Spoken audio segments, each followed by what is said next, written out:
भोपाल के बिरला सभागृह में स्वतंत्रता संग्राम के दौरान की याद की गई एक खास प्रदर्शनी के जरिए फिर से जीवंत किया गया और मध्य प्रदेश हाईकोर्ट के रिटायर्ड जस्टिस की ओर से लगाई गई इस प्रदर्शनी में आज़ादी की लड़ाई के समय प्रकाशित पुराने और ऐतिहासिक अखबारों के प्रदर्शित किया गया। इन अखबारों के पन्नों पर अंग्रेजी हुकूमत के खिलाफ में आंदोलन और देश की राजनीतिक परिस्थितियों और स्वतंत्रता संग्राम से जुड़ी महत्वपूर्ण घटनाओं की खबरें देखने को मिली और प्रदर्शनी का मुख्य उद्देश्य दिखाना था और उस दौर में पत्रकारिता ने किस तरह आज़ादी के आंदोलन की आवाज़ को लोगों तक पहुंचाने में अहम भूमिका निभाई।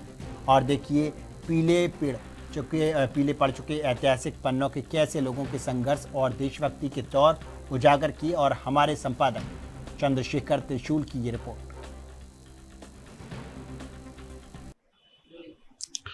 जो हाथों में कलम और कंधों पर आंखें रखते हैं, राजनीति की भट्टी में जो गर्म सलाखें रखते हैं, ऐसे देश के वीरों को मैं शत-शत शीश झुकाता हूं। आंसू भी लिखना चाहूं तो अंगारे लिख जाता हूं। पत्रकारिता का ये तेवर रहा और आजादी के समाचारों को जब छापा गया 15 अगस्त के समाचारों को, तो इस देश में दीवानों की कमी नहीं है। इस देश में ऐसे लोगों की कमी नहीं है जिनके अंदर आज़ादी दीवानगी की हद तक कायम है। और उन्हीं में से एक नाम, मैं इस समय बिरला संग्रहालय भोपाल में हूँ, उन्हीं में से एक नाम है जस्टिस अनिल वर्मा का। अनिल वर्मा जी ने आज 15 अगस्त की पूर्व संध्या पर जो ये प्रदर्शनी लगाई है, तो एक बार मैं आपको दिखाना चाहूँगा। पहले मैं अनिल वर्मा जी से बात करूँगा।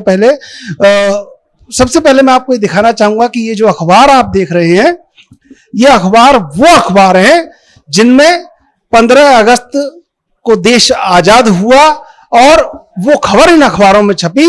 और ये दुनिया के वो नामचीन अखबार हैं जिसमें भारत की आजादी की खबर को छापा गया। और जस्टिस अनिल वर्मा शायद ये संकलन करते समय दीवानगी से सोचते रहे कि ऐसे इसको कब प्रदर्शित करना है या कब करना है, तो आज वो मौका मुझे बिल्कुल सटीक लगता है। जस्टिस रहे हैं आप, न्याय को करीब से देखा है, दीवानगी का ये आलम, मैं आपको बहुत बहुत आभार प्रकट करता हूं कि देशवासियों में होना चाहिए। वर्मा साहब, क्या लगता है ये जो अखबार आप संकलित करते रहे, एक उम्र पूरी लग गई, तो ये दीवानगी का अजीब सा आलम है, क्या कहना चाहते हैं? मेरे बाबा श्री मोतीलाल वर्मा भी एक प्रखर देशभक्त और स्वाधीनता संग्राम सेनानी रहे। 1931 और 1942 के आंदोलन में वो 2 बार जेल गए। अमर शहीद चंद्रशेखर आजाद, सुभाष चंद्र बोस, डॉक्टर राजेंद्र प्रसाद गांधी जी वगैरह के साथ उन्होंने काम किया। और उनसे मैं बचपन में देश की आज़ादी के लिए संघर्ष की गाथाएं सुनता था और मन में एक जज्बा धीरे धीरे लगा। जब मैं राइटर बना तो मैं पहले दूसरे विषयों पे लिखता था। फिर मुझे एक वक्त ये आया जब मुझे लगा कि हमारे रियल लाइफ हीरोज़ को हम इग्नोर करके दूसरी चीज़ों को लिखें, ये तो ठीक नहीं है। तो फिर मैंने फ्रीडम स्ट्रगल पे लिखना चालू किया और उससे जुड़ी हुई वस्तुओं का संकलन किया। और देश की आज़ादी 15 अगस्त 1947 को वह एक बहुत महत्वपूर्ण अवसर था, जिस दिन करीब 1000 वर्षों की आज़ादी, गुलामी के बाद हमने देश को आज़ाद कराया था। पहले मुगल शासक और अन्य लोग रहे, फिर अंग्रेज। तो एक बड़ा हिस्टोरिकल मूवमेंट था। उस अवसर को हमारे देश के सभी अखबारों ने बड़ी प्रमुखता से छापा। उस अधिकतर अखबार होते थे, आप देख रहे हैं कि तमाम अखबारों ने सब Bombay Chronicle, Civil and Electric Gazette जी, ये आप देखिए रोंगटे खड़े हो जाए कि वो खबर जिसने पूरी दुनिया में ये बताया कि भारत आजाद हो गया है, और उस खबर को एक आज़ादी का दीवाना संकलित करता रहा। और ये बड़ा हैरतअंगेज है जो मैं इस समय देख रहा हूँ। तो फिर ये विचार कैसे आया कि इसकी प्रदर्शनी लगाई जाए लोगों तक? मुझे लगा कि मेरा ये हमेशा से मानना रहा है कि जो अखबार हैं वो इतिहास के सबसे बड़े संवाहक रहते हैं। इतिहास को यदि आपको पढ़ना और समझना है तो अगर उस समय के आप समकालीन अखबारों को आप पढ़ेंगे तो वास्तविक जानकारी मिलेगी। तो मैं अखबारों को मैं हमेशा से बड़ी इज्जत देता रहा हूँ, और मेरे पास केवल 15 अगस्त ही नहीं, दूसरे जो हिस्टोरिकल इवेंट्स थे और महत्वपूर्ण अवसर थे सभी के मैंने अखबार कलेक्ट करने की कोशिश की है। और मुझे ये लगा कि 15 अगस्त की जो खबर है वो अखबारों में जो उस समय जो जोश था, जुनून था, वो उसको और जनता के बीच में जो भावनाएं थी उनको सही तरीके से अभिव्यक्त करने में बड़े सक्षम रहते थे।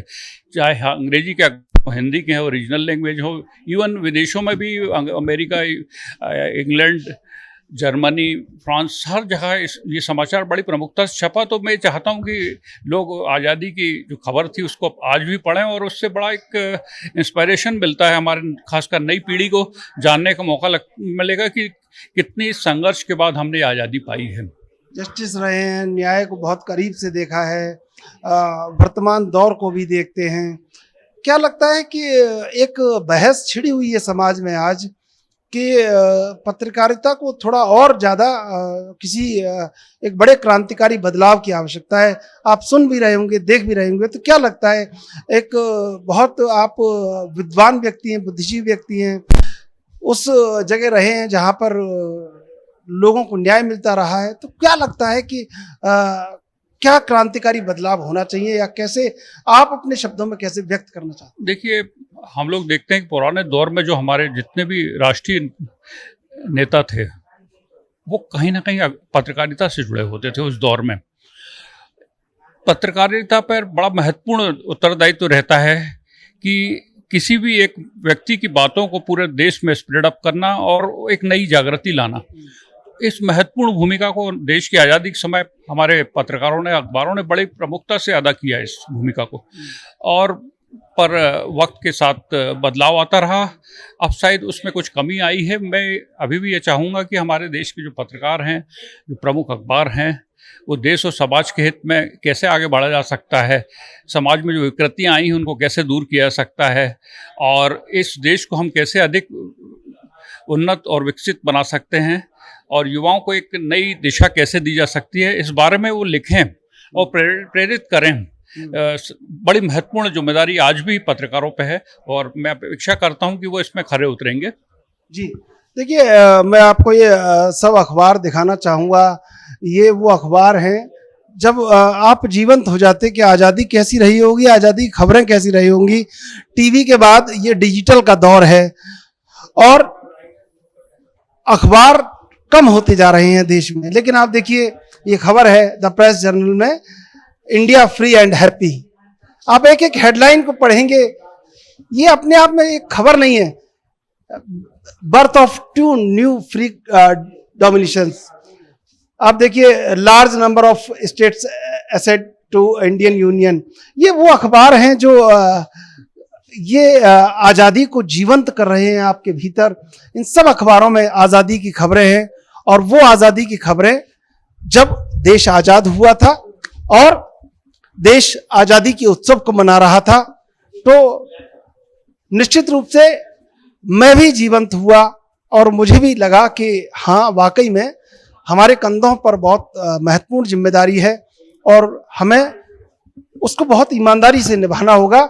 और शायद ये तय करना होगा कि अगर कभी इस देश का इतिहास लिखा जाए, इस देश की नई शताब्दी के बारे में लिखा जाए, इस देश के युवा भारत के बारे में लिखा जाए, 25-26 के भारत में लिखा जाए, तो ऐसे ही कोई दीवाना उठे और उन खबरों को, उन वीडियो को निकाल के ये बता दे कि देखिए, हम शुचिता और शुद्धिकरण के उस दौर में थे जहां हमें कोई रोक नहीं पा रहा था। हम शासन से लेकर तमाम चीजों तक न्याय की बात कर रहे थे। कैमरा पर्सन जैद के साथ मैं चंद्रशेखर, ANB न्यूज भोपाल।